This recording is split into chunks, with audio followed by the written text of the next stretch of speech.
Hello दोस्तों, good morning everyone. प्रीति study के YouTube channel में आपका बहुत बहुत स्वागत है। फ्रेंड्स, मैं आज आपके लिए आज की करंट अफेयर को कुछ महत्वपूर्ण क्वेश्चन लेकर के आई हूँ जो आपके हर कम्पिटेटिव एग्ज़ाम के लिए कहीं ना कहीं बहुत ज़्यादा इम्पोर्टेंट है। फ्रेंड्स, अगर आप किसी कंपटीशन की तैयारी कर रहे हो तो जुड़िए मेरे चैनल से और मेरे वीडियो को लास्ट तक देखिए। फ्रेंड्स, हम डेली अपडेट के साथ जो एक्स्ट्रा पॉइंट होते हैं उस पर भी डिस्कस करते हैं और पीडीएफ फाइल वो आप मेरे डिस्क्रिप्शन बॉक्स से डाउनलोड कर सकते हैं, ठीक है। और वीडियो के लास्ट में मैं आपको एक क्वेश्चन भी दूंगी जिसका आंसर आपको कमेंट बॉक्स में देना है। तो फ्रेंड्स, वीडियो को लास्ट तक देखना और बने रहिए मेरे चैनल पर। तो शुरू करते हैं हम। फ्रेंड्स, सबसे पहले हम कल की करंट अफेयर का रिवीजन कर लेते हैं, जिसमें मात्र मैं आपको 10 क्वेश्चन देती हूँ और उनका रिवीजन मैं डेली टू डेली कराती हूँ, ठीक है फ्रेंड्स। आज की वीडियो का हमारा पहला क्वेश्चन है कि भारतीय प्रतिभूति एवं विनिमय बोर्ड यानी सेबी के चेयरमैन अजय त्यागी के कार्यकाल को कितने महीने तक बढ़ा दिया गया है। तो फ्रेंड्स, 18 महीने तक अजय त्यागी के कार्यकाल को बढ़ा दिया गया है।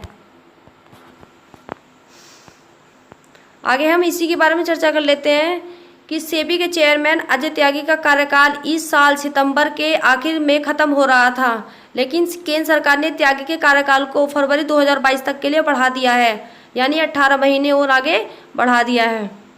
अगला पॉइंट है, केंद्र सरकार ने इससे पहले त्यागी के कार्यकाल को इस साल फरवरी में 6 महीने के लिए तब बढ़ाया था जब उनका पहला 3 साल का कार्यकाल खत्म होने के करीब था, यानी जो अब दोबारा बढ़ाया है हमारा त्यागी जी का कार्यकाल। और कितना बढ़ा है? 18 माह। पहले हमारा 6 माह के लिए बढ़ा था, लेकिन अब दोबारा में 18 माह के लिए बढ़ गया है। और नेक्स्ट पॉइंट है, अजय त्यागी हिमाचल प्रदेश कैडर के 1984 बैच के IAS अधिकारी सेवानिवृत्त हैं।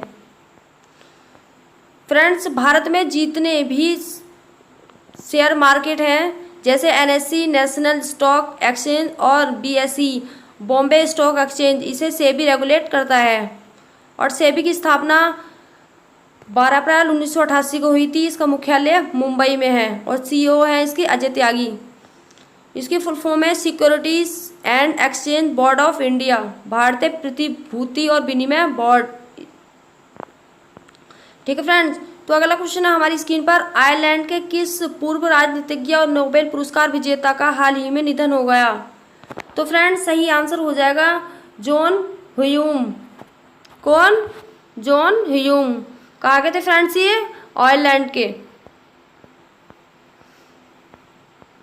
आगे कि आयरलैंड के पूर्व राजनीतिज्ञ और नोबेल पुरस्कार विजेता जॉन ह्यूम का हाल ही में निधन हो गया और वे कितने वर्ष के थे? 83 वर्ष के। अगला पॉइंट है, जॉन ह्यूम अपने देश उत्तरी आयरलैंड में विद्रोहियों के साथ समझौते कराने में अहम भूमिका के लिए नोबेल पुरस्कार में सम्मानित किया गया था। इस समझौते की वजह से उत्तरी आयरलैंड में हिंसा खत्म हुई थी। नेक्स्ट पॉइंट है, जॉन ह्यूम का जन्म 18 जनवरी 1937 को उत्तरी आयरलैंड के लंदनडेरी शहर में हुआ था और जॉन ह्यूम 1970 में स्थापित social democratic and labour party के संस्थापक सदस्यों में थे। इनका जन्म 18 जनवरी 1937 को हुआ और इनकी मृत्यु कब हुई? ये हुई हमारी 6 अगस्त 2020 को, ठीक है फ्रेंड्स। अगला क्वेश्चन है, हाल ही में जम्मू कश्मीर के नए उपराज्यपाल के रूप में किसे नियुक्त किया गया है। तो फ्रेंड्स, मनोज सिन्हा को जम्मू कश्मीर का नया उपराज्यपाल नियुक्त किया गया है। तो पूर्व केंद्रीय मंत्री मनोज सिन्हा को जम्मू कश्मीर का नया उपराज्यपाल नियुक्त किया गया है और मनोज सिन्हा मोदी सरकार के पहले कार्यकाल में रेल राज्य मंत्री रह चुके हैं। मनोज सिन्हा को GC मुर्मू की जगह जम्मू कश्मीर के उपराज्यपाल का दायित्व सौंपा गया है, यानी जम्मू कश्मीर को उपराज्यपाल मनोज सिन्हा वे गिरीश चंद्र मुर्मू की जगह लेंगे, ठीक है फ्रेंड्स। और राजनीतिक के अनुभव के अलावा मनोज सिन्हा का प्रशासनिक अनुभव भी रहा है। मनोज सिन्हा का 1 जुलाई 1959 को गाजीपुर के मोहनपुर ज़िले में जन्म हुआ था, यानी गाजीपुर के मोहनपुर गांव में। ठीक है फ्रेंड्स। अगला क्वेश्चन है, लेबनान सरकार ने बेरूत में विस्फोटक हमले के कारण कितने दिन के लिए देश में इमरजेंसी लगाने की घोषणा की है? तो फ्रेंड्स 2 सप्ताह के लिए सरकार ने इमरजेंसी लगाने की घोषणा की है। आगे है, लेबनान की राजधानी बेरूत में हुए भीषण विस्फोट के बाद सरकार ने 2 सप्ताह के लिए आपात स्थिति की घोषणा की और इस दौरान सेना को व्यापक अधिकार प्रदान कर दिए गए हैं। नेक्स्ट पॉइंट है गाइस कि विस्फोट के कारण शहर में मीलों दूर इमारतों का नुकसान पहुंचा। यह धमाका तब हुआ जब लेबनान आर्थिक संकट में बुरी तरह से घिरा हुआ है। यानी ये क्वेश्चन कह रहा है कि जो विस्फोटक था तो उसका नुकसान 10 किलोमीटर तक हुआ और जो उसकी आवाज़ है वो 3 किलोमीटर तक सुनाई दी है। फ्रेंड्स नेक्स्ट पॉइंट है कि लेबनान के स्वास्थ्य मंत्री हमाद हसन ने कहा है कि धमाके में कई लोग जख्मी हुए और भारी नुकसान भी हुआ है। नेक्स्ट क्वेश्चन है कि हाल ही में अंतर्राष्ट्रीय क्रिकेट में एक कप्तान के तौर पर सबसे ज़्यादा छक्के लगाने वाले बल्लेबाज कौन बन गए हैं? तो फ्रेंड्स इयोन मॉर्गन एक ऐसे बल्लेबाज हैं जो अंतर्राष्ट्रीय क्रिकेट में कप्तान के तौर पर सबसे अधिक छक्के छुड़ाने वाले गेंदबाज बन गए हैं, यानी बल्लेबाज बन गए हैं। आगे हम इन्हीं के बारे में पढ़ लेते हैं। इयोन मॉर्गन अंतर्राष्ट्रीय क्रिकेट में सबसे ज़्यादा छक्के बनाने वाले कप्तान बन गए हैं।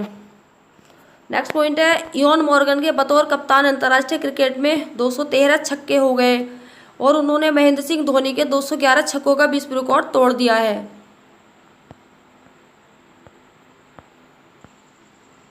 नेक्स्ट पॉइंट है कि धोनी के ऑस्ट्रेलिया के पूर्व कप्तान रिंकी पॉन्टिंग के 171 छक्कों को पीछे छोड़ वर्ल्ड रिकॉर्ड अपने नाम किया था। यानी कहने का मतलब ये है कि इयोन मॉर्गन से पहले बनाए थे महेंद्र सिंह धोनी ने 211 छक्के, ठीक है, और महेंद्र सिंह धोनी से पहले रिंकी पॉन्टिंग ने बनाए थे 171 छक्के। ठीक है फ्रेंड्स, और आप किसने बनाए हैं? इयोन मॉर्गन ने 213 छक्के। आई होप फ्रेंड्स समझ में आ रहा होगा आपके। आगे हम देख लेते हैं कि स्पेन और रियल मैड्रिड के किस पूर्व दिग्गज गोलकीपर अपना आखिरी मैच खेलने के लगभग 1 साल बाद आधिकारिक तौर पर संन्यास लेने की घोषणा कर दी। यानी जो आखिरी मैच खेलने के लगभग 1 साल बाद, ये बाद नहीं है, ये बार नहीं है, ये बाद है। ठीक है फ्रेंड्स।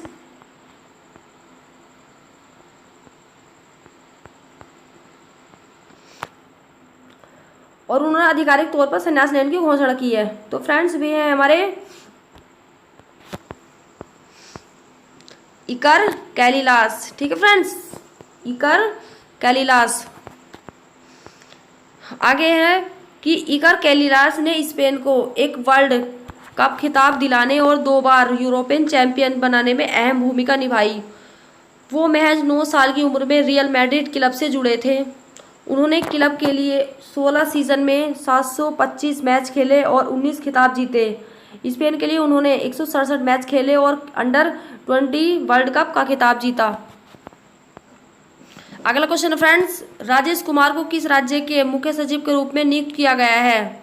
तो फ्रेंड्स मणिपुर के राज्य के मुख्य सचिव के रूप में नियुक्त किया गया है राजेश कुमार को। और राजेश कुमार को मणिपुर के राज्यपाल नजमा हेपतुल्ला द्वारा मणिपुर राज्य के मुख्य सचिव के रूप में नियुक्त किया गया है। और वर्तमान मुख्य सचिव जे सुरेश बाबू 31 जुलाई 2020 को सेवानिवृत्त हो गए। यानी उनके बाद कौन बने हैं? राजेश कुमार। अगला पॉइंट है, राजेश कुमार MBBS डॉक्टर भी हैं और 2-3 साल तक विभिन्न अस्पतालों में कार्य करने के बाद वे भारतीय प्रशासनिक सेवा में भी आ गए थे। ठीक है, और मणिपुर के बारे में देख लेते हैं कि मणिपुर की जो राजधानी है वह क्या है, आप मुझे कमेंट बॉक्स में बताना। और इसके मुख्यमंत्री यानी बीरेन सिंह जो बीजेपी पार्टी से हैं और गवर्नर यहाँ के नजमा हेपतुल्ला हैं। पड़ोसी राज्य है मणिपुर के असम, नागालैंड और मिजोरम। और लोकसभा की सीटें 2 हैं और राज्यसभा की 1 सीट है और विधानसभा की यहाँ 60 सीटें हैं। और लोकटक झील मणिपुर में स्थित है और कैबुल लामजाओ नेशनल पार्क भी मणिपुर में ही स्थित है। फ्रेंड्स अगला क्वेश्चन है हमारा कि हाल ही में क्रोशियाई एवं जर्मन शोधकर्ताओं ने किस देश के वर्षावनों में ट्विंग हॉपर की एक नई प्रजाति कैलेडोनोट्स भास्करी की खोज की है? तो फ्रेंड्स वह देश है हमारा श्रीलंका। श्रीलंका के जो निवासी हैं उन्होंने एक ट्विंग हॉपर की एक नई प्रजाति की खोज की है। ठीक है, तो वह हमारा कौन सा देश है? श्रीलंका। ठीक है, और ये ट्विंग हॉपर क्या है?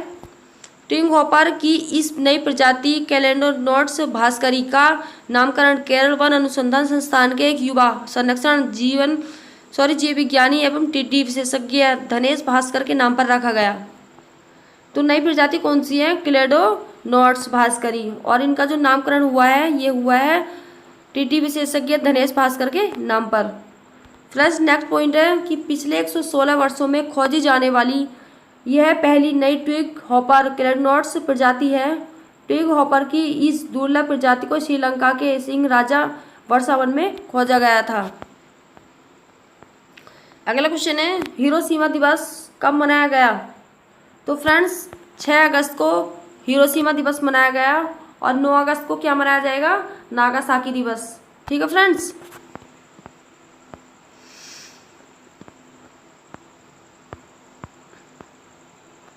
देख लेते हैं हम कि 6 अगस्त 1945 को अमेरिका ने जापान के शहर हिरोशिमा और नागासाकी पर परमाणु बम गिराया। यानी कहने का मतलब यह है कि हिरोशिमा पर जो बम गिराया था अमेरिका ने वो 6 अगस्त को गिराया था और नागासाकी पर 9 अगस्त को गिराया था। ठीक है, और नेक्स्ट पॉइंट है 2020 में हिरोशिमा दिवस की 75वीं वर्षगांठ मनाई गई है और अमेरिकी वायुसेना ने 6 अगस्त को हिरोशिमा शहर में लिटिल बॉय नाम पर परमाणु बम गिराया था। यानी जो 6 अगस्त को हिरोशिमा पर एक परमाणु बम गिराया था तो उसका नाम था लिटिल बॉय, और जो नागासाकी पर गिराया था उसका नाम था फैटमैन। ठीक है, और ये हमारे एग्जाम में कई बार आ भी चुके हैं कि जो हिरोशिमा पर बम गिराया था उसका नाम क्या था? तो उसका नाम था लिटिल बॉय, और जो नागासाकी पर गिराया था उसका नाम था फैटमैन। ठीक है, अगला क्वेश्चन है गुयाना के नए प्रधानमंत्री कौन बने हैं? तो friends Mark Anthony Phillips Guyana के नए प्रधानमंत्री बन गए हैं। ठीक है, और गुयाना एक दक्षिण अमेरिका का एक देश है जिसकी राजधानी जॉर्ज टाउन है। करेंसी यहाँ की गुयानास डॉलर है और राष्ट्रपति यहाँ के मोहम्मद इरफान अली हैं और प्रधानमंत्री अब बन गए हैं मार्क एंथनी फिलिप्स। और अगला क्वेश्चन है किस बैंक ने ऑटोमेटेड वॉइस असिस्टेंट एक्सा मी ई हेट लॉन्च किया है? तो किस बैंक ने किया है? ये किया है एक्सिस दिशा बैंक ने। ठीक है, एक्सिस दिशा बैंक ने।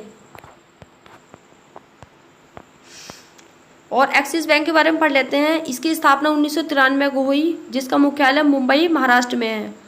एमडी और सीईओ यहाँ के अमिताभ चौधरी हैं और अध्यक्ष हैं इसके राकेश मखीजा। ठीक है फ्रेंड्स, और नेक्स्ट क्वेश्चन है किस राज्य में केंद्रीय शिक्षा मंत्री रमेश पोखरियाल निशंक ने भारतीय प्रबंधन संस्थान सिरमौर की आधारशिला रखी? तो फ्रेंड्स सही आंसर हो जाएगा हिमाचल प्रदेश। तो केंद्रीय शिक्षा मंत्री रमेश पोखरियाल निशंक ने भारतीय प्रबंधन संस्थान की सिरमौर आधारशिला रखी हिमाचल प्रदेश में। ठीक है फ्रेंड्स, और मैं आपको बता दूं कि जो हमारा केंद्रीय शिक्षा मंत्री यानी जो हमारा मानव संसाधन विकास मंत्रालय था तो उसका अभी हाल ही में नाम बदलकर शिक्षा मंत्रालय कर दिया गया है। ठीक है, केंद्रीय शिक्षा मंत्रालय।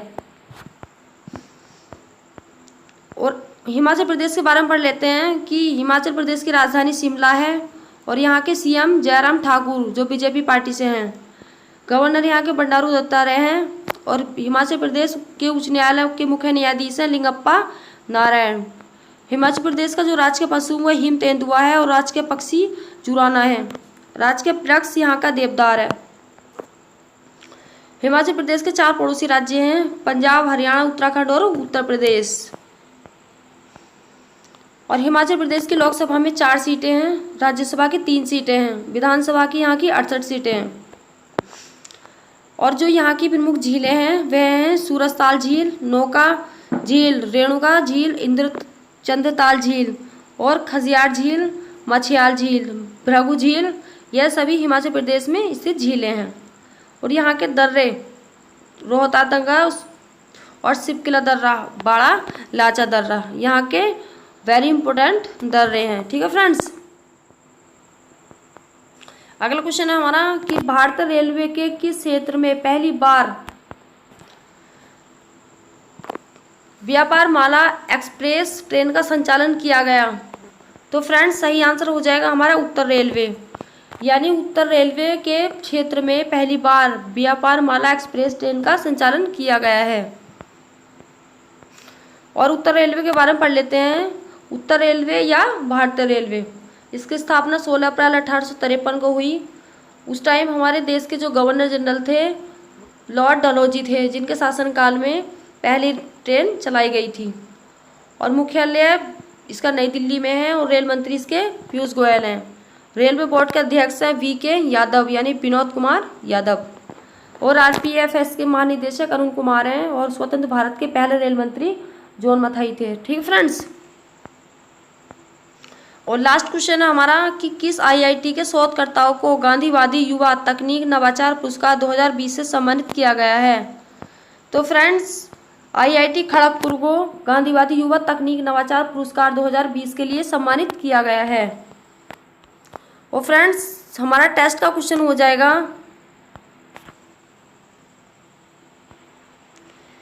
कि बिहार की निम्न में से किस योजना को G20 सम्मेलन में प्रस्तुतिकरण किया जाएगा? तो फ्रेंड्स ये क्वेश्चन आपको मैं दूंगी और इसका आंसर आप मुझे कमेंट बॉक्स में देना।